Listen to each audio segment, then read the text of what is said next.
Okay, welcome to a new video. This video is about my notes on this podcast with Emma Chamberlain and Colin and Samir called An Unfiltered Conversation with Emma Chamberlain. And yeah, it's a great episode. I liked it a lot. And yeah, the first note I had was actually something I've commented on a past video of mine, but that I'm going to repeat here because it is, after all, a note I took of this podcast, right? For context, I recently uploaded my 100th video on my 100 video series, which is a series of videos in which I make 100 of them. And yeah, essentially I was feeling some kind of resistance towards it, and this part really spoke to me. Like, we aren't on TV shows that have end dates. Yeah. And that's the thing. We also run our own network that is just there, sitting there, and we're the programming executive. So like, we don't have that of like, oh, okay, the Emma Chamberlain vlog season is done now. We don't have that infrastructure to decide. Or even being like, and YouTube didn't pick it back up. Yeah. So Right. like, what am I going to do? There's actually something beautiful about that. Yeah. Of like, oh, they didn't say yes. You know, like, I don't have a choice. yeah, I don't have a choice. But when you have a choice, it actually haunts you. That you're Haunts. actively making a choice to not. Yeah. And that is a strange feeling that. Yeah, so it is that haunts you phrase that really got me, right? I was like, I have been like, I don't know, a month or I don't know, of making the actual video. Sorry. Of releasing the actual video, it's been like since August, right? So like, it's now 1st of December, so yeah, maybe 4 months, something like that, a lot. But yeah, since video 97 to video 100, I've like stalled myself because, but I was feeling really bad emotionally because I was kind of haunted, like as Colin said, Samir said, by this thing, right? By this sense of needing to like, to not, of like having the choice, right? I had the choice of not putting something out or putting something out, right? If, for example, I had recorded the thing with Pre-Rat and he said, it was a podcast episode with an online friend of mine, right? Or yeah, of another niche internet micro celebrity. And yeah, essentially, if he had said, "Oh, sorry, this looks really bad," and he hadn't edited it himself and sent it to me, right? And said, "Sorry, I'm not feeling really comfortable with this. Let's not release it," right? I would have been like, "Okay, no problem," right? So I would have had no choice. I could not release it, but I had the choice, right? And I was choosing by virtue of like not uploading it, choosing not to upload it, right? So every day that I chose not to upload it, right, kind of weighed on me and haunted me, as they say, right? It is like there is this ever present sensation of fuck, right? And I was feeling pretty bad because of it. And I now do feel like a weight has been relieved of me, even if it is some kind of, in a way, some kind of self-imposed type shit, right? Because it's like no one asked me to do the podcast in the first place, right? It's like he agreed, right? But it was because of a tweet I said, so it was like coming from me in the beginning, right? But yeah, that is like the issue, right? And they are talking with Emma Chamberlain, right? Who is this fucking big YouTuber. Well, now he's a podcaster too. But yeah, they're podcasters, and like she's a podcaster and like she was a YouTuber, so it's like they are in this kind of creative field, I guess. And I relate somewhat. Then the next note, I compiled it on a tweet, and yeah, it's here. You know, it's interesting because I don't know. I think it started in middle school, high school. And I was always like somewhat in like the cool kid group, but I was always probably the least cool, or considered the least cool by the kids, right? It's ruthless. And I was always a small child. I was small, and I went through puberty super late, and I think it came, this is so embarrassing, and I don't know if this is what it is, but I think me always being the last choice for the boys ruin me. And it Yeah, it's so interesting because I was that also. Like I was last choice for the girls when I was growing up. And I asked that question because I find that people who choose to do this thing that we do. Yeah. So I found this interesting, right? And yeah, it's kind of a meta reflection on this, but this was like the first thing that made me want to take notes, right? It was like, it's so interesting to see like this 33, 32-year-old, I don't remember who is which age, between Samir and Colin. But yeah, it's interesting to see them like sitting down, talking about these things, right? About this kind of high school shit that for Emma is, I guess, 6 years apart, but for Colin is like 16 years apart, right? Behind him. Sorry, Samir. But he's still like, yeah, it's still something that comes up or something like this, right? And how, I don't know, how he isn't like, I guess, afraid or like self-conscious or like of like being open about these things and like using it as a point of connection with this person like that he actually admires, right? I thought that was an interesting part. And yeah, talking like about kind of dating, about these kind of hierarchies, social hierarchies and this type of shit. Yeah, I don't know. I found it interesting. I found this was like another thing that I found interesting. Yeah, another comment. Here I wrote that I may want to make a video about it.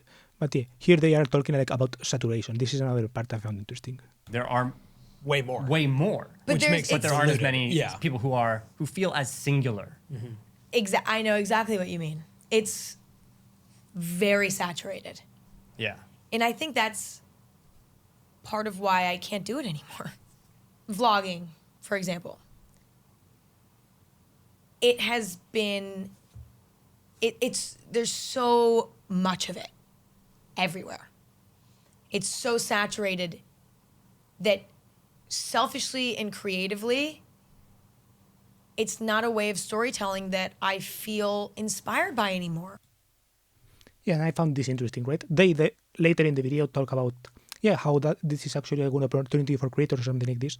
But yeah, I thought about this like, yeah, it makes sense. But the thing I thought about was this channel that I watched recently. I've watched it whole, and yeah, this is kind of a very niche channel. It has like 100 subs, and yeah, essentially the videos are like she went on Erasmus this year and she's like vlogging for to remember it, right? And also because she's studying like media or something like that. I don't know, but yeah, it was not nostalgic for me because she like the vibe that I sensed from the videos was like very similar to like the vibe that I sensed from my own experience in Erasmus, right? And yeah, so here in my note I wrote like, yes, there's saturation, but also this is kind of the niche stage, so there is opportunity in building for a niche, right? I think it's fair for Emma to feel like her niche doesn't exist anymore, right? But I don't know, I still think she could find her niche. And I think she has found it in podcasting, right? But I still think she could find it on YouTube and her niche would be like fucking huge. But yeah. But I think there is still opportunity in... And when I say opportunity, I don't necessarily mean money, right? Or scale. But I do mean like due to getting this niche, it's like the connection that you can form is like this big, is like very deep, right? Because it is like, I don't know, she's from like a similar area where I live, not exactly the same, but yeah. It's like there are like a lot of parallels. So the way I kind of can watch one of these videos and relate to it is like very intense, right? I can relate to many of the experiences she's experiencing for the first time and like recording it and all this. And it's like, it takes me back to when I experienced like really similar experiences and like really similar environments and these things, right? It's like there are a lot of parallels that I find really interesting. And yeah, it's cool, right? I think it's cool. Okay, this is the next clip I found interesting. Film and creative emotions of like, we oftentimes as creators aren't treated with the same status or level of respect as like an artist or a filmmaker. But like the concept, what you're discussing right now is the concept of authorship, right? Of like, that's my thing. I made that thing. Yeah. And that's always in question when in filmmaking, when there's a lot of people working on one thing. Yeah. But like we do as creatives care about that stuff. And I feel like even more impossible not to. today in 2023, people look at us so much like strategists, media companies, entrepreneurs, and sometimes lose sight of the fact that we're just emotional, creative people who like making shit. Yeah. Yeah, so I related to that, right? I relate to this like we are creative people type shit, right? Because I don't know, this podcast put me on that wavelength, right? It kind of, even if this kind of video is not creative or whatever, it's just me talking, it is still something that, I don't know, I guess I aspire to and that I do like the creative part of it, right? And yeah, and I wanted to like reflect on why do I feel this way? Why do I feel this way about authorship? Like, I guess one could say like, yeah, after all of the like psychological stuff of like, yeah, wanting attention or whatever, right? But yeah, I wanted to like go through some examples that I've engaged in, right? Where I kind of seeked this authorship or like authorship or whatever, right? And for example, I remember like when I went to Rome, I watermarked one picture that I saw of Mick Jagger, right? Because I don't know, I wanted credit of like having noticed that kind of thing. It's not a creative act per se, right? Like taking the picture, I guess, could be considered a creative act, but the picture was shit, right? It's like I didn't care about necessarily the taking of the picture, right? But I cared that I was the one who noticed like the convoy of S classes, right? You see like 3 S classes, and if people don't care about cars, it's like you don't notice. But I cared about this kind of convoy of S classes and got the camera out, right? And I don't know, it's like, I guess that's kind of what motivated me to like put a watermark on this fucking shitty ass picture, right? that didn't deserve a watermark, right? And that to everyone else, I guess, would be kind of like some fucking anecdote or like, yeah, some kind of irrelevant anecdote or like just anecdote that doesn't even deserve like this kind of treatment of like watermark, right? For example, watermarking memes. Sometimes I've watermarked my own memes, not always, but sometimes. And yeah, I think there is kind of something interesting about this kind of watermarking meme phenomenon, right? It's like memes are kind of, by some people, they're seen as like, it's like ghetto memes of like, that have gone through like 8 different screenshotting processes and that have like 8 different framings because they have been screenshotted from 8 different sites, and you can see the like 9gag watermark and the white Twitter watermark and the Instagram watermark, right? It's like, these things are funny because it's like it's been stolen so many times that it's like it belongs to the streets, right? There's like one sense in which it belongs to the streets, but there is also like one sense in that there was one person who like drew angry Wojak and put it on 4chan, right? There is like one person who drew challenge accepted rage face. There is one person who thought, okay, let's modify this shit into this other shit, right? Maybe they didn't make challenge accepted person, but maybe they put an extra brain in the brain in Wojak. Or something like this, right? Like this kind of... Let's see if it says here. Yeah, right? It's like, maybe you didn't invent this thing exactly, right? But maybe you developed it into that. And there is one person who drew these things, right? This is what I assume. And the authorship of that is kind of interesting, right? It's like, they didn't invent the Wojak brain guy meme. They merely modified it into something even a little bit more ridiculous. But it is something funny. There is something funny about it, right? There is something funny about the authorship concept, right? It's like, who reversed these things, who put like the smart thing, who then puts like this huge brain on top of it. There is like a fun game in all these things. It's like, if this had a watermark, it's like no one would use it. But there is, after all, someone who made it, right? So there, like, I get the sense of, or I understand people who watermark their memes, right? Or like who say, "Oh, yeah, you stole this from me," right? It's like when Elon Musk steals a meme, it's pretty like interesting, right? Because people just don't really care that Elon Musk made it, and everyone knows that he didn't make it, right? It's like, but because it got posted by Elon, right? It's kind of elevated or something like this, right?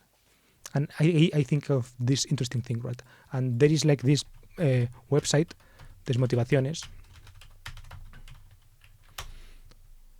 yeah, where yeah, essentially of this kind of pictures, right? And I had an account of this, and my brother, I'm not sure if he had an account. He had an account also, right? And yeah, when we were kids, I guess like I was 12, maybe he was 10 or something. He made like a joke, and I stole the joke and put it on my own. Like, yeah, I remember which one it was, right? Let's see if I don't think Google will show it. Yeah, but it's like you can see that I stole it from my brother, but everyone stole it back.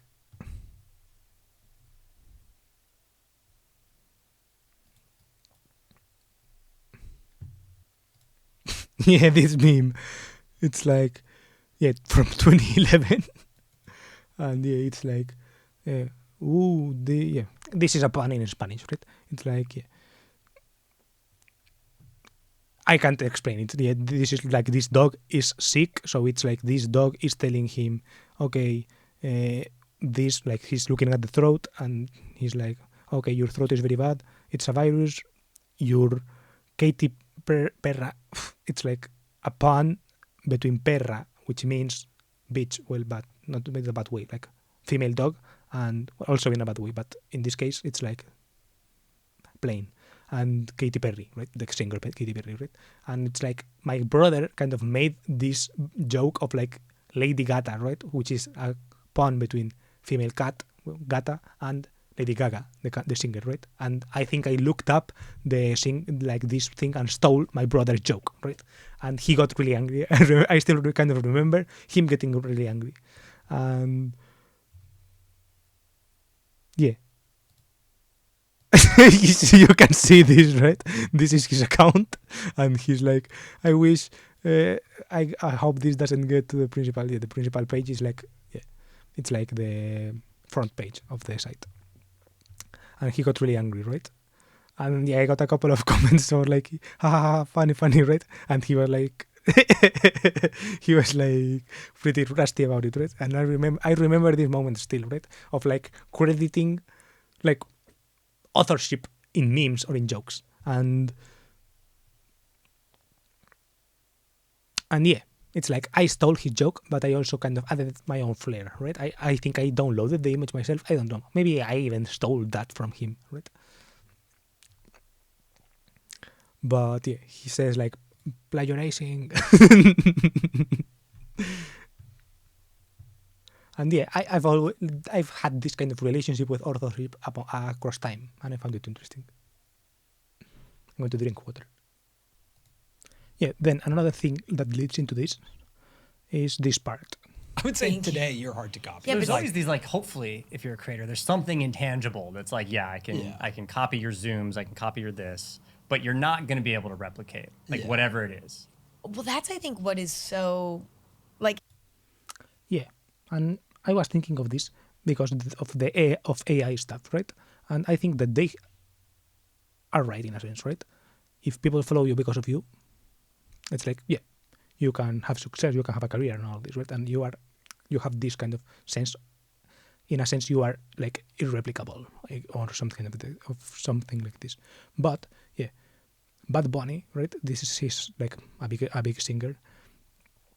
He had a song of his, not a song of his. He had his voice used with these AIs that replicate your voice, and people made a song about this, and the song got really viral, and people were like confused, and yeah, the song was featuring another artist, right? And he posted this on, like, I think it's his diffusion channel on IG or something, and yeah, he posted this kind of angry post of being like, if you like that shitty song that is viral in TikTok, get out of this group right now. You don't deserve to be my friends, and that's why I made my new album, to get rid of people like that. So choo-choo, bye, right? And he says before, like, there's people with whom I fuck with and people with who I don't connect with, or something like this, right? So yeah, and the song is featuring another artist, right? This is the other artist, right? And the other artist, she took it well, right? Entonces, pues, yo me lo disfruto como una oyente. Ella es una bichilla, que la lleva ya, que le puede- Ahí estamos, mira.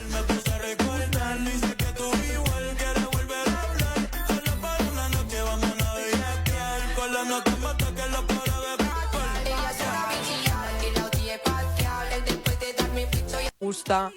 Entonces, Yeah, so it's like she fucks with it, right?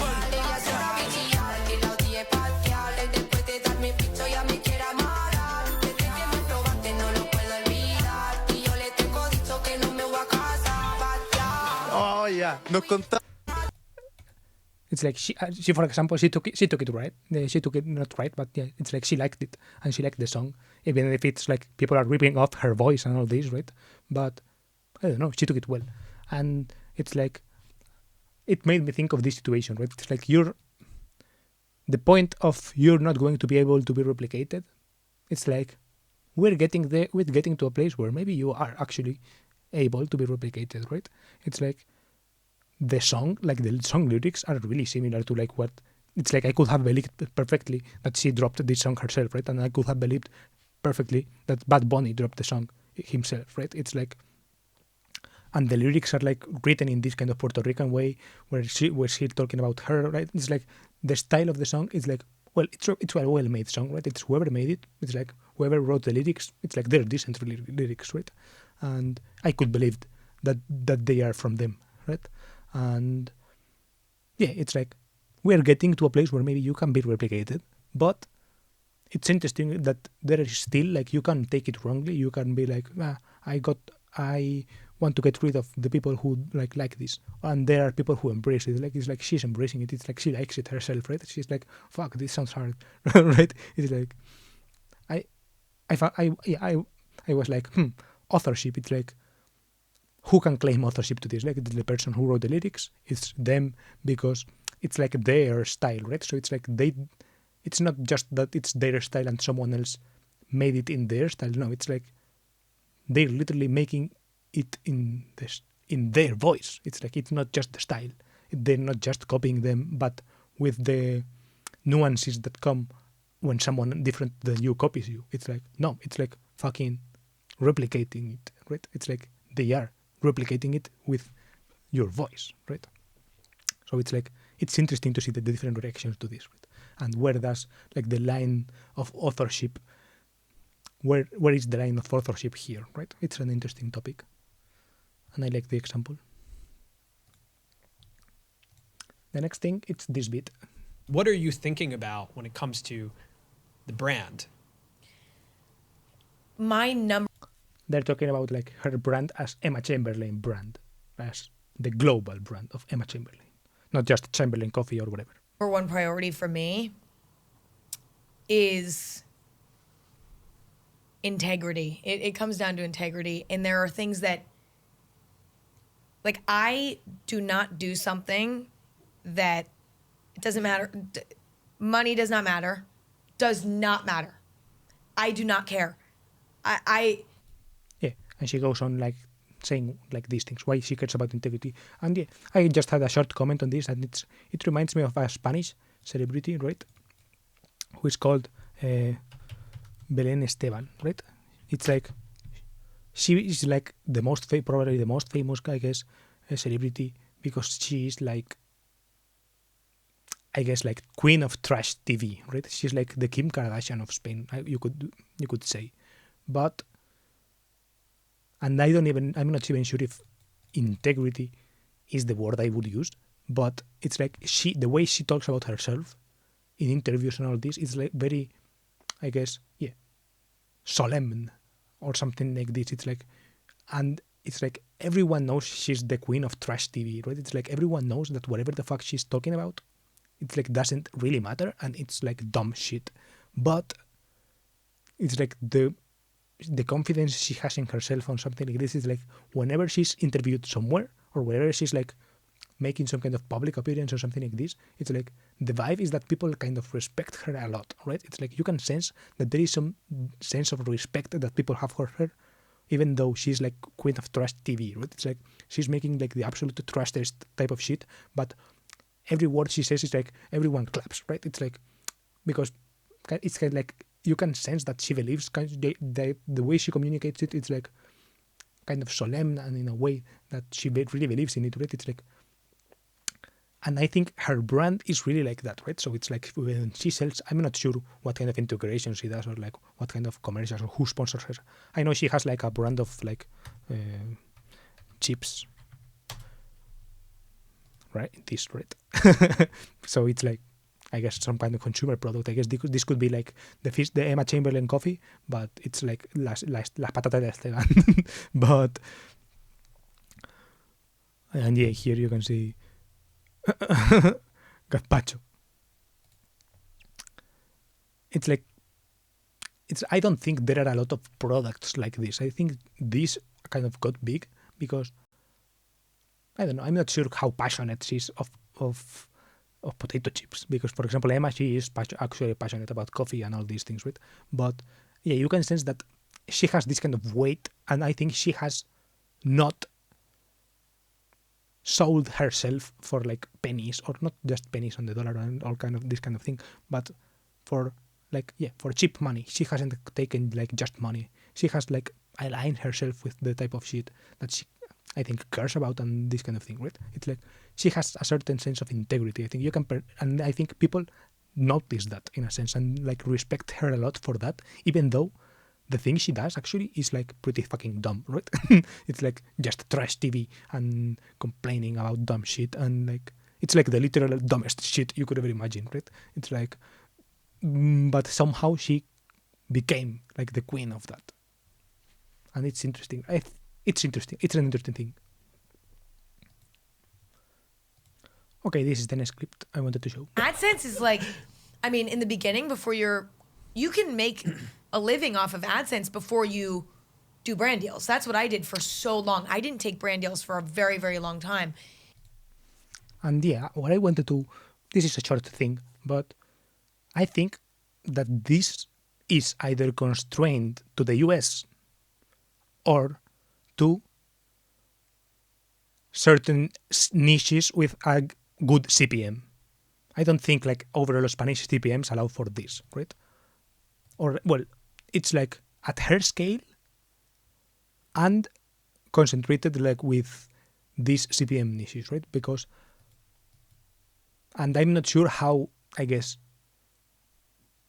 aspirational the move to do it like Emma is, right? I'm not sure how achievable, not just aspirational. Aspirational, it is aspirational, but how attainable it is to shoot for this, her model of like strictly AdSense until I'm very sure, right? I'm not sure how sustainable that is, like for full-time creators nowadays. If like, unless you have Emma Chamberlain scale, even Emma Chamberlain in the beginning, right? Like 17-year-old Emma type shit. That was still some fucking scale. And it was also in the US with the US CPMs. I don't think that you can do this anymore, and even less in Spain, right? This is the next clip. But it was definitely, I mean, again, my dad is an artist. He doesn't need a lot of money. He doesn't care about making a lot of money. Right. He cares about creatively fulfilling himself and also living a good life. Yeah. So having time outside of work to go and live a fulfilling life, right? And we have such a great relationship because he had the time to develop that with me. A lot of my friends, their parents worked so much, that's how they made so much money.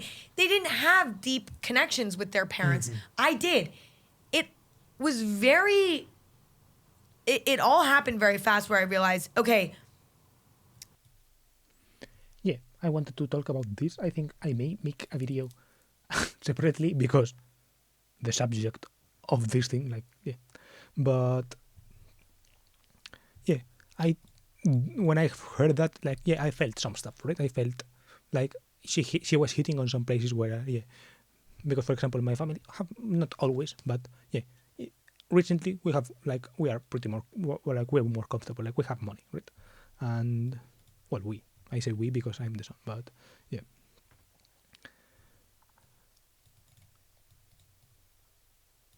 Yeah, but I think that I wrote here that I think I almost resent him for that, like my dad, because he couldn't get the important thing, right? Which is what she talked about, like this kind of time, and in my sense, it's not just time with me because time I never lacked time, I think, but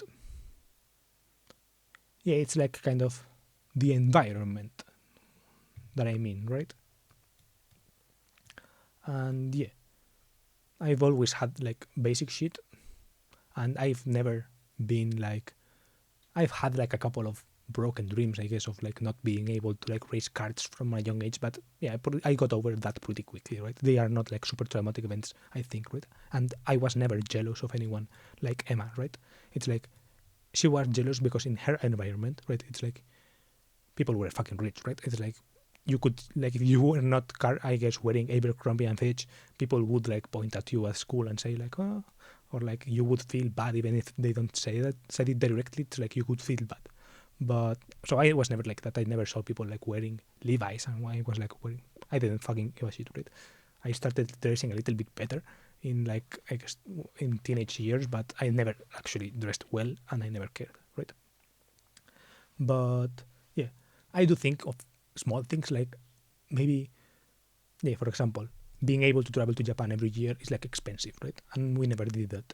We did it like twice throughout my whole life. But yeah, but I know that the issue was never just strictly money, right? There were more issues on top of that that made shit more difficult, right? Like their relationship, the environment, and all this kind of shit, right? That's like the important stuff, like the actual issue. It's like it was never actually because of the money that we didn't go there, right? It's like their relationship, my mom's relationship with her family, and that relationship with my mom, and all these things, right?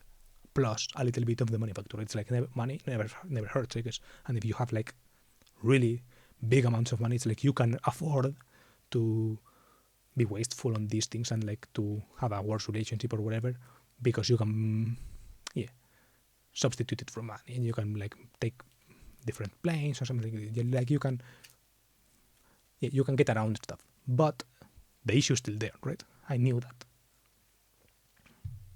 so that I know that even if some surface things would have been a little bit different, maybe I would have a little bit better of a level of Japanese, or maybe I would have a little bit more of a relationship with my family in Japan or something like this. It's like I know that that's still not the issue, really, right? Yeah, and I related to Emma here, and I think I've been realizing kind of these things and thinking about these things and coming to similar conclusions, right? It's like, yeah, about money and all these things. I think something that is missing from my dream life relationship. Today I watched my dream life video, this one. And yeah, something it's missing about it is not about this video, but from my notes that I want to make in next videos, like this, Dream Life Part 1. I watched it. One of these 9 views is mine.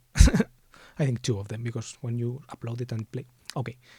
Yeah, I watched it, and yeah, here I talk about money especially, but I've never like legibilized in my notes or anything like that, even that, about how do I feel about like relationships and all these things, right? And I think I have a video to make about this that I will make. I will probably note it down somewhere.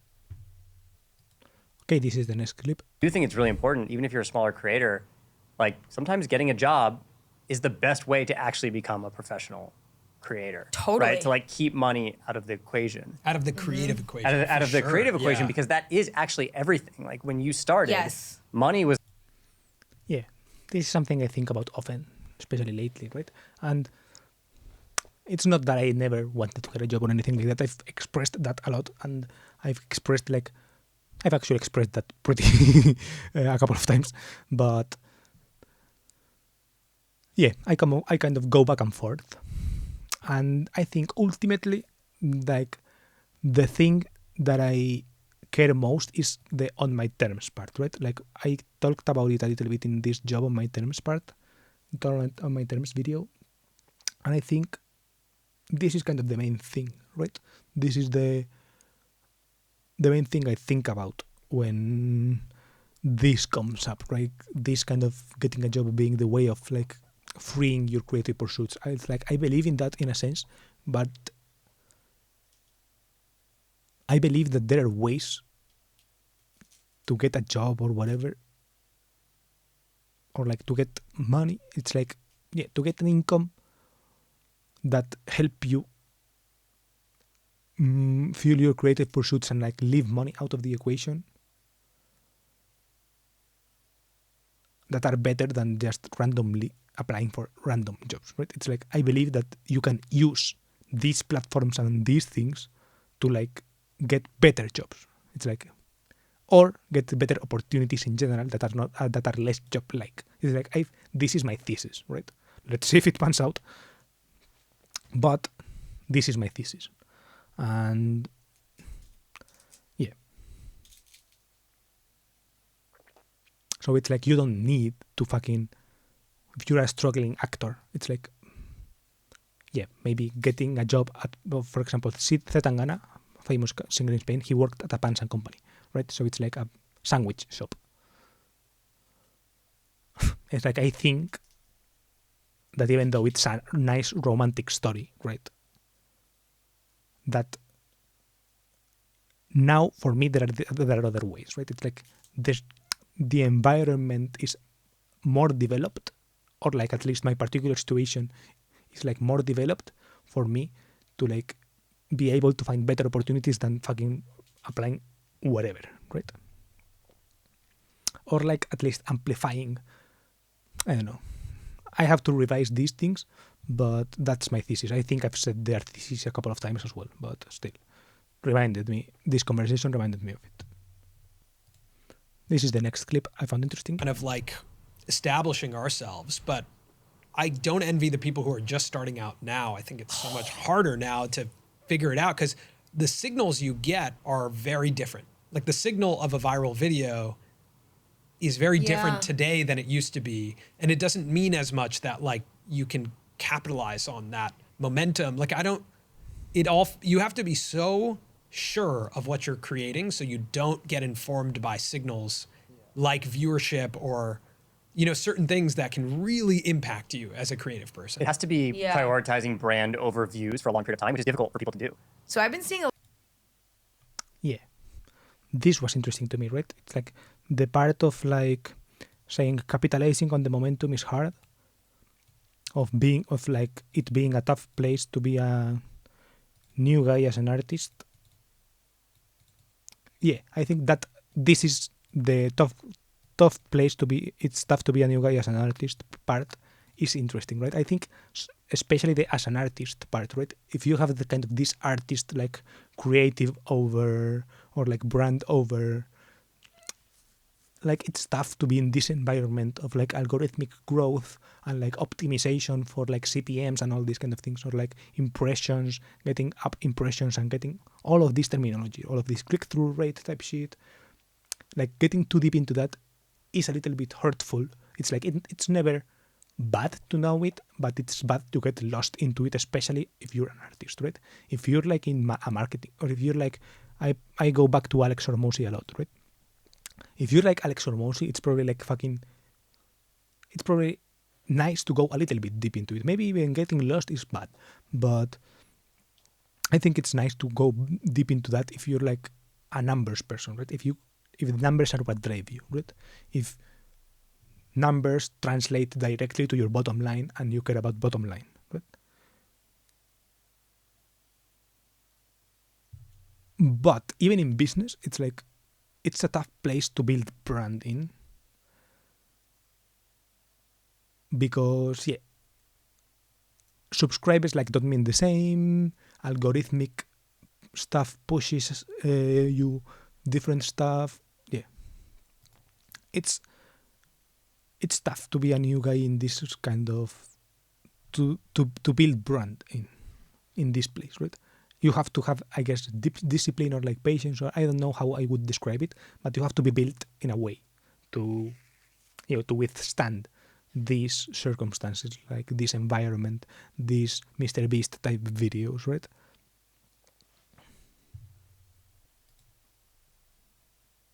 It's ironic too, because I started everything as a way to distract myself from my depression at the time. And then it was hard to admit to myself at a certain point, oh my God, this is making me depressed. Right. And it's the question of like, okay, well, then what the hell can I do? Like, am I just the broken one? Yes, but also, it's understandable that this career path has come with a lot of psychological challenges. Like, that just makes sense. Yeah. I mean, the pressure is immense. The fear, the constant fear. Yeah, I wanted to end it with that. I just wrote sheesh within this place. Oh, actually, I don't have. This is like the last clip I'm going to play of this. But yeah.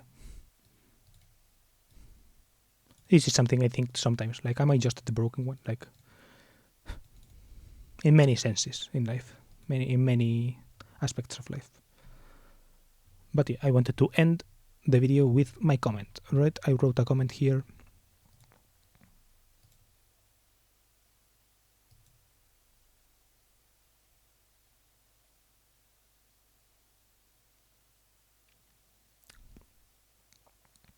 And yeah, as you can read, I say like this conversation is epic. Not sure when you guys recorded it because she talks about uploading to YouTube again, and apparently that question has been solved. And in any case, it was brilliant. You can just tell when an interview is like a fucking masterclass of interviewing, when there's deep admiration, respect, and knowledge. When Samir hit her with the book rec, I was blown away. The book rec is like here. Most of the time when somebody's a fan of you, they're going to want more, of course. Sure. So you can't listen to that voice, because as much as we appreciate that voice, I want more. Can I tell you what I want from you right now? Please. Not in this exact moment. Yes. And maybe it's premature. Okay. But I think what I would like is when I listen to your pod and there's just some of these lines that stick out to me. I really do. The reason why I consider you a writer right now, I would love a book with like meditations on creativity. Wow. Like, I love that. Literally like just these kind of excerpts similar to the Rick Rubin book. I don't know if you've read that. Yeah.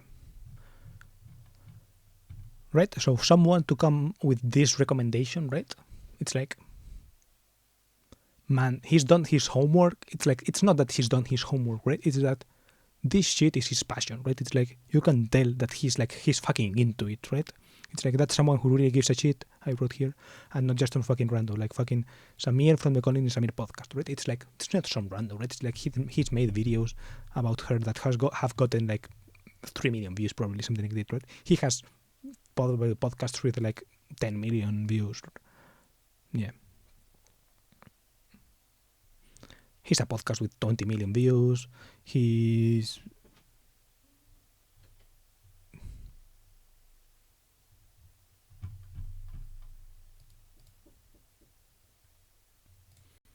Yeah, they have like these couple of videos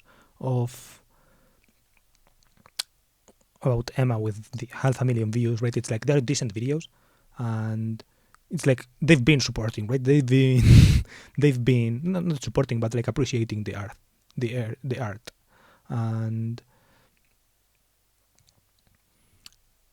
it's like, it's cool to see that.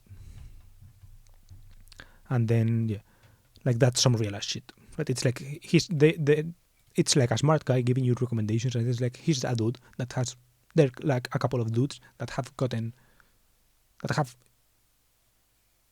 are perceptive, are smart, are interesting, are analytical, right? And it's nice to get like this recommendation from them, I guess, right? It's like, that's some real ass shit.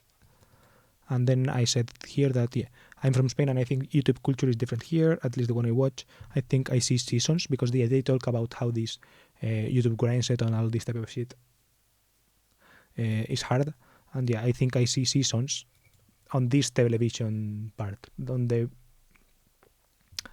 the first thing I talked about, how of the haunting you thing. I think I see seasons like, yeah, legibly people, like I follow channels that are like about seasons, right? Let's see if I found, yeah, for example, this channel, Power Art, he makes seasons. Like he has his videos in seasons. And yeah, there are some YouTubers I can think of that just like to drop something and then leave. And yeah, some of them are like these Patreon people, right? They have a Patreon. And yeah, others are like video essay people, also the Patreons. Yeah, and I think these communities maybe for cultural or maybe for cultural as in Spanish. But yeah, maybe because of the type of content in the video essay, in the Anglo video essayist type people, like they run on this kind of wavelength of seasons with big breaks. Yeah, I think that's interesting, and that it's different from how they speak. And I think that's actually it. This is the video. Hope you find this interesting.